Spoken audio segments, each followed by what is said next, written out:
All I welcome you all to my channel guys. आज हम आपके पार्टनर के मैसेजेस चेक करेंगे, यानी कि कैंडल वैक्स के ज़रिए हम एनर्जी निकालने की कोशिश करेंगे कि वो आपको क्या मैसेजेस देना चाहते हैं। ठीक है, तो रीडिंग जनरल है गाइस, प्लीज़ इसको उसी तरह से लीजिएगा। And male female same gender वाले, मैरिड अनमैरिड, कोई भी इस रीडिंग को देख सकता है। एंड इंट्यूटिव रीडिंग होती है, जितना मैच कर रहे हैं आप उतना रखिए और बाकी औरों के लिए छोड़ दीजिए। चलिए ठीक है, तो पॉजिटिव होके बैठ जाइए। मैं कैंडल लाइट कर रही हूँ, आप अपने पार्टनर को याद कर ले, उनके साथ में कोई आपकी अच्छी मेमोरीज हैं उन्हें विजुलाइज कर सकते हैं, बट स्टे पॉजिटिव। ठीक है, तो चलिए देखते हैं आपके पार्टनर के मैसेजेस क्या हैं आपके लिए।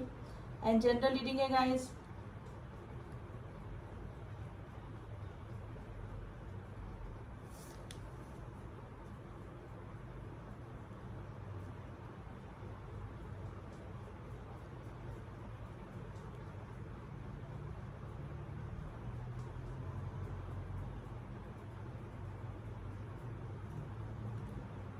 देखिए, ये जो भी पर्सन है ना, बहुत पॉजिटिव माइंडसेट में है, यानी कि इनकी जो इंस्टिंक्ट है ना वो उनको कह रही है। इंस्टिंक्ट मतलब इनकी जो इंट्यूशन है, जो अंदर से जो इनका सबकॉन्शियस माइंड है ना, वो ये कह रहा है कि आप फिर से एक होंगे। यानी कि बार बार ये मैसेज इनके माइंड में भी आ रहा है और यही मैसेज ये आपको भी देना चाह रहे हैं कि इनकी इंस्टिंक्ट कह रही है कि आप लोग फिर से एक होंगे।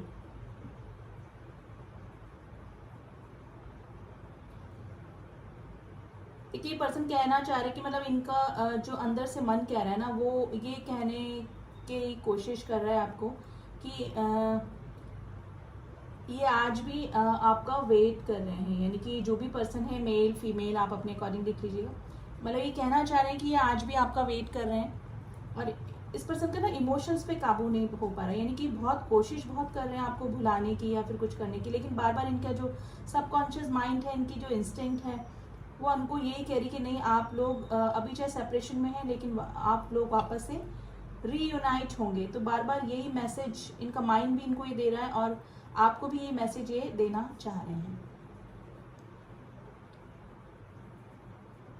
देखिए, कहना चाह रहे हैं कि इनको रिग्रेट है अपने पास डिसीजन पे। मे भी हो सकता है कि इन्होंने पास में कुछ इस तरह से डिसीजन लिए हैं जिसके बाद से इनकी लाइफ जस्ट लाइक अ हेल हो गई है। मे भी हो सकता है कि काफ़ी प्रॉब्लम फेस करनी पड़ी है इनको अपने पास में, कुछ इन्होंने इस तरह के डिसीजन लिए हैं। तो ये बोलना चाह रहे हैं कि मेरे को रिग्रेट है अपने पास में लिए हुए डिसीजन पे।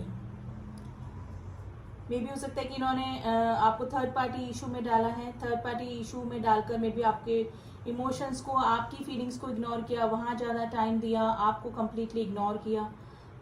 तो इस चीज़ का इनको काफ़ी रिग्रेट अभी हो रहा है। और हो सकता है कि काफ़ी सारे जो आपके पर्सन है उन्होंने मैरिज भी कर ली हो किसी थर्ड पर्सन के साथ में। ठीक है, आपको लेट गो करके किसी थर्ड पर्सन के साथ में रिलेशनशिप में आ गए। तो अभी जिस भी कंडीशन में ये पर्सन है ना, अपनी शादी में भी खुश नहीं है, यानी कि अपनी मैरिड लाइफ में रहते हुए भी ये पर्सन आपको मिस करते हैं। यानी कि ये इंसान अंदर से खुश नहीं है। मतलब ये कहना चाह रहे हैं कि अगर ये आपके साथ में होते तो शायद ये अंदर से खुश होते। यानी कि जहाँ पर भी है पर्सन, किसी थर्ड पर्सन के साथ में है, किसी थर्ड पर्सन के साथ मैरिड है, किसी के साथ अफेयर में है, जिसके साथ में भी है, वहाँ पर ये इंटरनली ये पर्सन इमोशनली सेटिस्फाइड नहीं है किसी भी तरीके से। तो मे भी हो सकता है कि काफ़ी सारे लोगों ने थर्ड पार्टी इशू में मेरे व्यूअर्स को डाला है। देखिए, ये पर्सन है ना, काफ़ी बहस भी करते होंगे, यानी आर्ग्यूमेंट्स करते होंगे। और जो मेरे व्यूअर्स हैं वो भी थोड़ा सा उनमें भी एंगर इशू हो सकता है। लेकिन आपस में आप एक दूसरे से थोड़ा सा आर्ग्यूमेंट्स कर लेते हैं, लेकिन बाद में आपको तो अपनी गलती रियलाइज हो जाती है और आप मानते भी हैं कि आपने कुछ गलत वर्ड बोले हैं। लेकिन ये पर्सन कभी भी अपनी गलती एक्सेप्ट नहीं करते होंगे। तो ये टाइप के कैरेक्टरिस्टिक्स आपके पार्टनर के हो सकते हैं।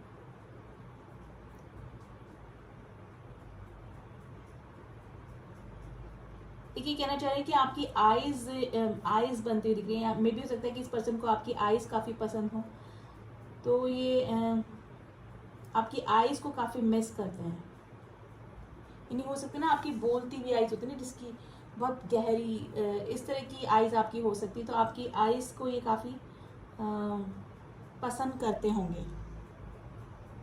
देखिए, हो सकता है कि मेरे जो व्यूअर्स हैं उनके सामने इस पर्सन ने इस तरह की कंडीशन पैदा कर दी होगी कि आपको मूव ऑन करके जाना पड़ा। मेरे जो व्यूअर्स हैं हो सकता है कि इन्होंने कमिटमेंट नहीं दिया है, किसी थर्ड पार्टी को चुन लिया, आपको इग्नोर किया, तो इस तरह की कंडीशन में हुआ होगा। और मेरे जो व्यूअर्स हैं वो ही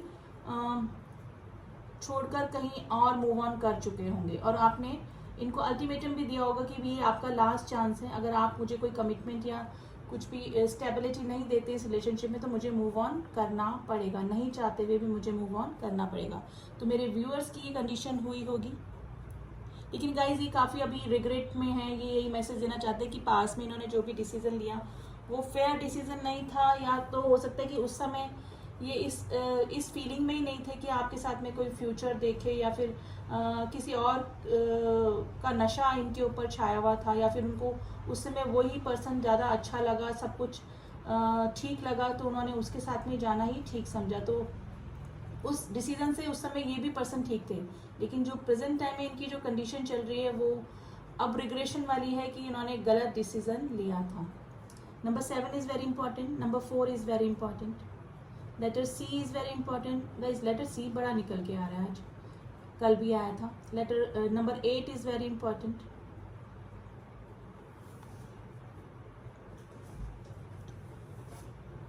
देखिए इस पर्सन ने आपको थर्ड पार्टी इशू में तो डाला है डेफिनेटली।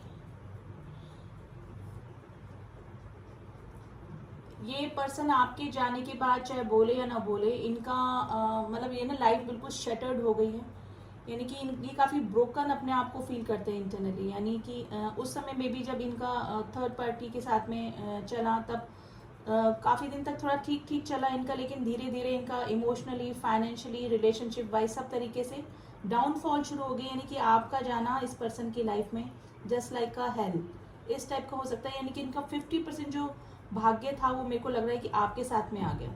यानी कि इन्होंने प्रोग्रेस करी, ऐसी बात नहीं है, इनके काम चला, लेकिन ये है कि लक वाइज इनका इतना अच्छा नहीं चला। आपके जाने के बाद ये इंटरनली काफ़ी परेशान ही रहे, रिलेशनशिप को लेकर भी परेशान रहे, और मे भी हो सकता है कि कुछ हेल्थ इशू भी इस पर्सन को हुए होंगे, या फिर इनकी फैमिली में किसी को डेफिनेटली कुछ हेल्थ इशू, यानी कि ये परेशान ही रहे, टेंशन में ही रहे ये पर्सन आपके जाने के बाद। देखिए इस पर्सन को ना अब अवेकनिंग टाइप्स हो रहे हैं, यानी आपके साथ में जो भी इस पर्सन ने ट्रीटमेंट किया ना, अब जाके इस पर्सन को समझ में आ रहा है। लेकिन ये पर्सन अभी भी ना एक्सेप्ट नहीं करेंगे चीज़ों को, यानी कि हील हो रहे हैं ये पर्सन जो भी हैं आपके, मेल फीमेल हील हो रहे हैं, लेकिन ये टाइम लेंगे। अभी जब ये कम्प्लीटली हील हो जाएंगे तो डेफिनेटली ये रिकंसिलेशन के लिए आपके पास में आ सकते हैं गाइस। तो मिसिंग एनर्जी में है काफ़ी ना, इमोशंस काफ़ी रनिंग हाई। ये पर्सन जब भी आपकी फोटोग्राफ्स अगर इनके पास में हैं, तो जब भी आपकी फोटोग्राफ्स देखते हैं तो मे बी ये पर्सन रोते हैं। अब रोना ये नहीं कि बाल्टियां भर भर के रोते हैं, जोर जोर से रोते हैं, लेकिन ये इमोशनल हो जाते हैं काफ़ी जब आपकी फोटोग्राफ्स देखते हैं। और मिसिंग एनर्जी की वजह से नहीं रोते हैं, ये जो ट्रीटमेंट आपको दिया इस पर्सन ने, इग्नोर करके, थर्ड पार्टी इशू में डाल के, वो ट्रीटमेंट इनको याद आता है तो काफ़ी रिग्रेशन होता है, और वही चीज़ें सोच सोच के इस पर्सन को तकलीफ होती कि इन्होंने कैसा ट्रीटमेंट आपको दिया। तो गाइज अभी रिग्रेशन की एनर्जी में है, आपके पास वापस आने का सोच रहे हैं, मैंने आपको मैनिफेस्ट कर रहे हैं पर्सन अपनी लाइफ में वापस।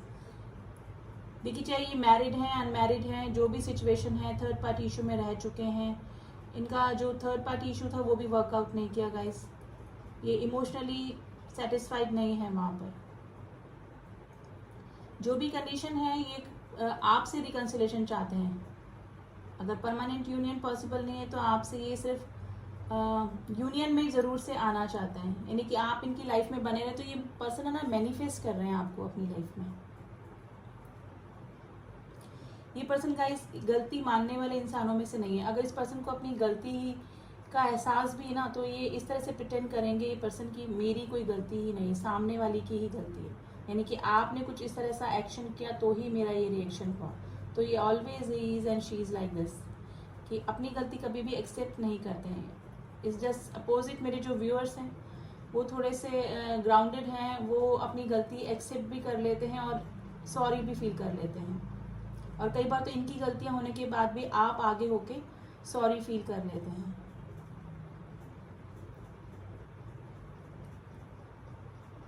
गाइस कोई सोफे पे बैठ के अगर रीडिंग देख रहा है हेड पीछे करके, तो ये रीडिंग आपसे ज़्यादा रेजोनेट करेगी। Number 3 is very important.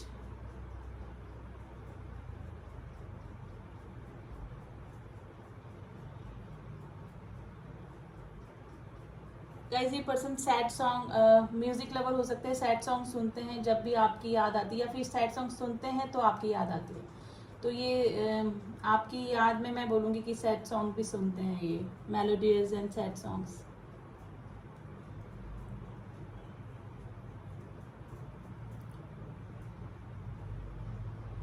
लेकिन मुझे लग रहा है कि जो मेरे व्यूअर्स हैं वो आगे निकल चुके हैं, लेकिन आप सिर्फ एनर्जी चेक करने के लिए ही ये रीडिंग देख रहे हैं। लेकिन ये पर्सन जहाँ पर भी है गाइज, आपको काफ़ी मिस कर रहे हैं अभी प्रेजेंट टाइम में, और काफ़ी रिग्रेशन में है अपने डिसीजन जो भी इन्होंने लिया। क्योंकि उस टाइम पे तो इनको लगा कि सब कुछ ठीक रहेगा, वो डिसीजन आपके लिए भी ठीक है, मेरे लिए भी ठीक है। लेकिन धीरे धीरे प्रेजेंट टाइम में इनके सामने ऐसी ऐसी कंडीशंस आई हैं कि इनको अब रिग्रेशन हो रहा है अपने पास में लिए हुए डिसीजन पे।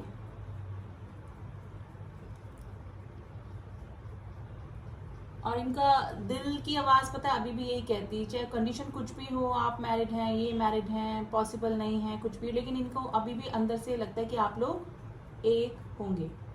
तो इस तरह की फीलिंग, इस तरह के मैसेजेस आपके पार्टनर आपको देना चाह रहे हैं।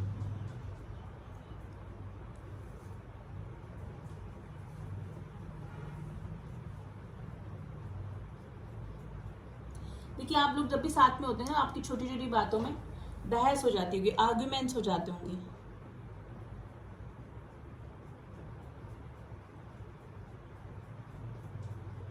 ये थोड़ा सा लॉजिकल दिमाग के हो सकते हैं। मैं गाइस मुझे लग रहा है कि ना ये आप ना हमेशा गिविंग गिविंग एनर्जी में रहना, तो ये गॉड का ही डिसीजन हो सकता है, क्योंकि गॉड ऊपर से सब देखते हैं, ऊपर वाले को सब पता होता है कि कौन सा पर्सन हमारे लिए कैसा है, वो माइंड गेम खेल रहा है, कौन गिविंग एनर्जी में ज़्यादा है, कौन रिसीविंग एनर्जी में ज़्यादा है, कौन सा पर्सन क्या है, क्या दिखा रहा है। ठीक है, तो ऊपर वाले को सब पता होता है। तो जो अगर दूरियां आती हैं, सेपरेशन आता है, तो वो इसीलिए आता है कि ताकि आप समझें अपनी वैल्यू, गिविंग एनर्जी में ज़्यादा ना रहें, और उस पर्सन को भी अपना समझ में आए कि वो किस पर्सन के साथ में माइंड गेम खेल रहा है, जो कि जिसके साथ में कि वो जेन्युइन फीलिंग जो अपने आपके लिए रख रहा है उसके साथ में ही माइंड गेम खेल रहा है। तो गॉड भी अपना दिखा देते हैं, क्योंकि उनको सब पता होता है कि कौन लॉजिकल है और कौन माइंड गेम खेलकर इस चीट कर रहा है। तो ये जो सेपरेशन आता है ये गॉड के द्वारा ही लाया जाता है, अवेकनिंग आती है जिसकी वजह से दोनों को, कि कोई अपनी वैल्यू समझे और कोई फॉर ग्रांटेड किसी को ना ले। तो ये सब होके ही रहता है, ये सब होना ही होता है। और देखिए कर्मा बैलेंस करने के लिए भी हम एक दूसरे के साथ में आते हैं। अगर कर्मा बैलेंस हो जाते हैं तो उसी कार्मिक अकाउंट्स में से हमारा वापस रिलेशनशिप हो जाता है। यानी कि अगर हमारे कर्मा उस पर्सन से बैलेंस हो गए तो वो पर्सन हमारी लाइफ में वापस भी आ जाता है, रिकन्सिलेशन भी हो जाता है। लेकिन अगर कार्मिक कोई अकाउंट है और कर्मा बैलेंस नहीं है, कर्मा बैलेंस होने के बाद आपका रिकन्सिलेशन नहीं लिखा है, तो वो पर्सन आपकी लाइफ से हमेशा के लिए चला जाता है। तो ये सब डिसाइडेड है, सब कुछ कर्मों के अकॉर्डिंग ही होता है।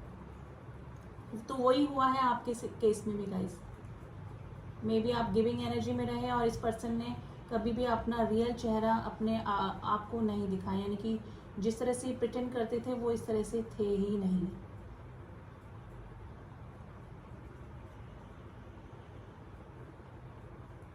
लेकिन गाइस अब ये पर्सन काफ़ी रिग्रेशन में है और जेन्युइनली आपको मिस कर रहे हैं ये पर्सन, क्योंकि अपनी गलतियों का एहसास इनको जीने नहीं दे रहा अभी।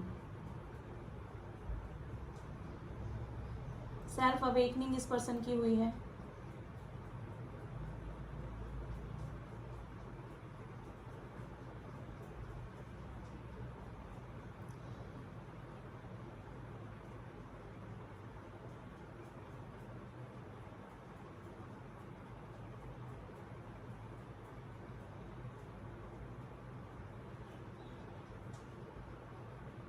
देखिए पर्सन काफ़ी ना अपना सर्कल पार्टीज और इस तरह में भी इन्वॉल्व रहे होंगे काफ़ी, यानी कि फ्रेंड सर्किल में इनका काफ़ी रहा होगा पास में भी टाइम। तो थोड़ा सा प्लेफुल एनर्जी में ही रहे हैं ये आपके जो भी पर्सन है।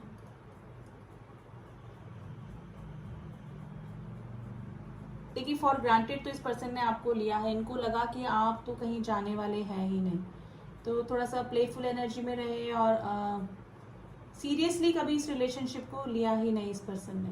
तो एक रीज़न ये भी हो सकता है कि आपने काफ़ी सालों वेट करके इस पर्सन से मूव ऑन कर लिया।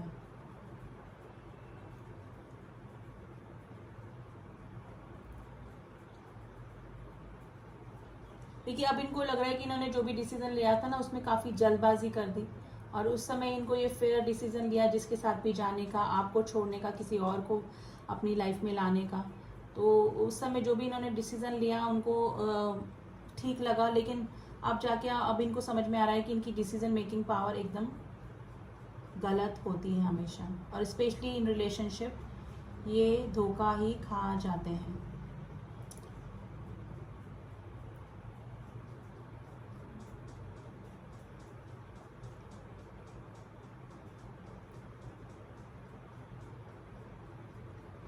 देखिए मुझे लग रहा है कि अब जैसे सब कुछ ना फिनिश हो चुका है, लेकिन आपकी तरफ से कोई रिस्पॉन्स नहीं है। मे बी हो सकता है कि आप कंप्लीटली मूव ऑन कर चुके हैं, ये मैरिड हैं, आप मैरिड हैं, ये किसी अफेयर में मतलब किसी थर्ड पर्सन के साथ में हैं, आप मतलब कुछ भी कंडीशन हो सकती है, what ever situation you have. But इस पर्सन को अभी भी ये है कि आप लोग एक होंगे, यानी कि इनकी जो इंस्टिंक्ट है वो इनको बार बार यही कह रही है कि आप एक होंगे। तो ये मैसेजेस यहाँ पर चैनल हो रहे हैं। मे बी हो सकता है कि जो पर्सन मैनिफेस्ट करता है वो मे बी पॉजिटिव माइंडसेट उसका हो जाता है इसी तरीके से। गाइज इस पर्सन की एनर्जी आपको फील होती होगी जब ये मिसिंग एनर्जी में होते होंगे, तो आपको भी थोड़ा सा मिसिंग थोड़ा सा डलनेस और थोड़ा सा दिल उड़ा उड़ा सा हो जाता होगा, और उस समय ये पर्सन की एनर्जी होती है जो कि आपको इफेक्ट करती है। Number 8 is very important. Letter J is very important. S letter is very important.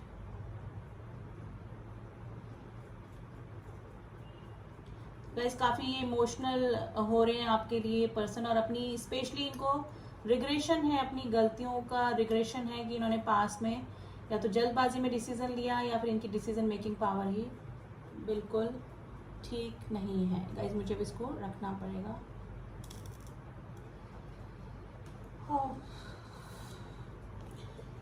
तो गाइज ये पर्सन तो अभी भी आपका वेट कर रहे हैं, और क्या कुछ भी कंडीशन हो इमोशंस इनके थोड़े से हाई ही हो रहे हैं। अभी थोड़ा सा कार्ड्स के भी जरिए देख लेते हैं कि क्या इनकी कंडीशन चल रही है, एनर्जी निकालते हैं।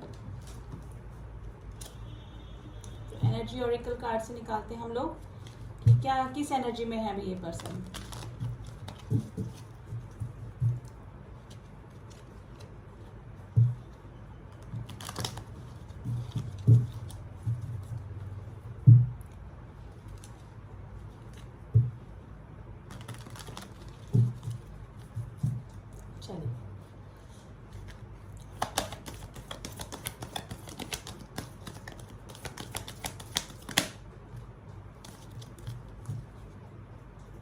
टेम्पल पाथ मुझे लग रहा है गाइज अभी थोड़ा सा स्पिरिचुअल हो रहे हैं, आपका कोई स्पिरिचुअल कनेक्शन भी इस पर्सन से हो सकता है कि अभी इस कंडीशन में है कि गॉड पे ज़्यादा ट्रस्ट करने लगे हैं या मेडिटेशन वगैरह स्टार्ट किया है। एप्रिसिएशन देखिए अब आपकी जो क्वालिटीज़ है ना वो अब इस पर्सन को याद आ रही है, और आपको किस तरह से इग्नोर किया इस पर्सन ने वो सब चीज़ें याद आ रही हैं आपको, बिल्कुल जैसे अपनी लाइफ से कई बार इन्होंने अलग कर दिया फिर वापस से आ गए, अलग कर दिया फिर वापस से आ गए।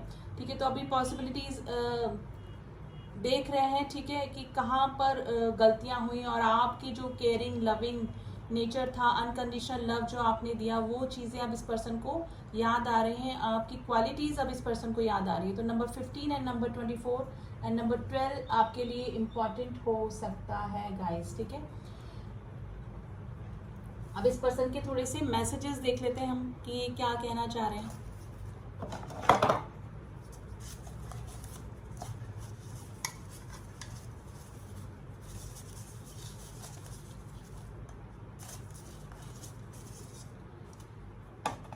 चलिए रैंडमली ही मैंने मैसेज निकाले हैं, तो देखते हैं ये पर्सन आपको आई मिस यू, देखिए मैंने बोला ना मिसिंग एनर्जी में है ये।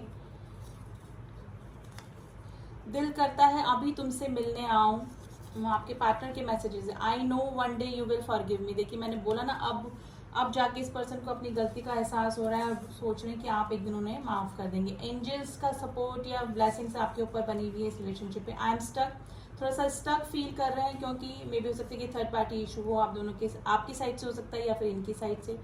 ड्रीम, इनकी ड्रीम में आप आते हैं या फिर आप भी इनकी ड्रीम में, आपको भी इनके ड्रीम आते होंगे।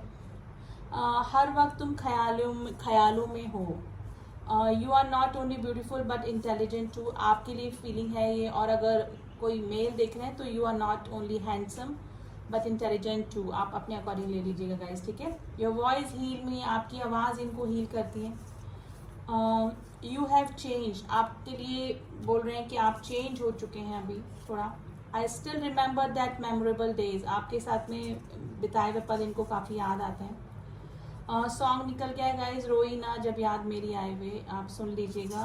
मैं नहीं गा सकती अभी। Will you marry me, okay, अगर मैरिज पॉसिबल है आपकी, कोई भी कंडीशन है, लेकिन ये मैसेजेस हैं इनके कि आपसे शादी करना चाहते हैं। क्या हम मिल सकते हैं, आपके पार्टनर आपसे मिलना चाहते हैं guys. It was my mistake, मैंने बोला एक्सेप्टेंस में आ रहे हैं ये पर्सन ना, अब अपनी गलतियां मान रहे हैं कि मेरी गलती थी। Can you give me one more chance, आपके पार्टनर आपसे एक और चांस मांग रहे हैं। I like your sweet voice, देखिए वॉइस आपकी इनको काफ़ी पसंद है।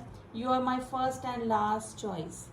तो गाइस उनकी तरफ से मैसेजेस हैं ये आपके पार्टनर की तरफ से कि उनकी फीलिंग्स निकल के आई हैं ये कि आपको क्या कहना चाह रहे हैं। तो पॉजिटिव रीडिंग है, आप क्लेम कर सकते हैं इस रीडिंग को। और थोड़ा सा अब एंजल्स की गाइडेंस देख लेते हैं कि इस सिचुएशन में एंजल्स आपको भी क्या कह रहे हैं।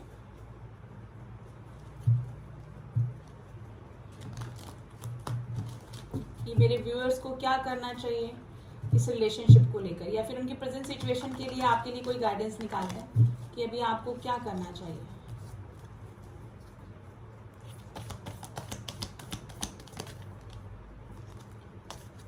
थ्री कार्ड्स आए हैं, थ्री ही लेंगे। It's up to you guys, angels ने बोला है कि आपके ऊपर है, आपको क्या करना है इस रिलेशनशिप में।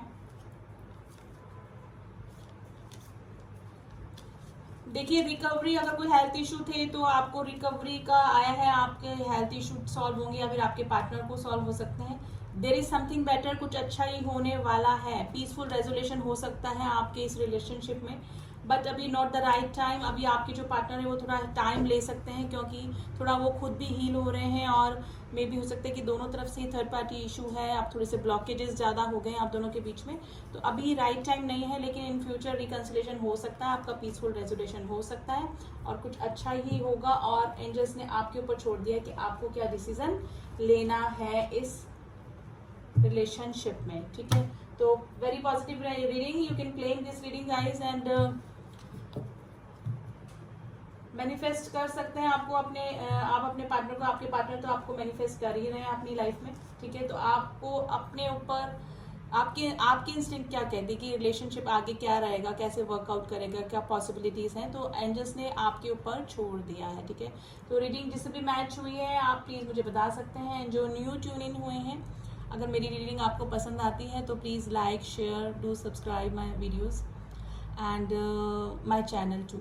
एंड जिन्होंने भी मेरे चैनल को सब्सक्राइब किया हुआ है उनका थैंक यू सो मच।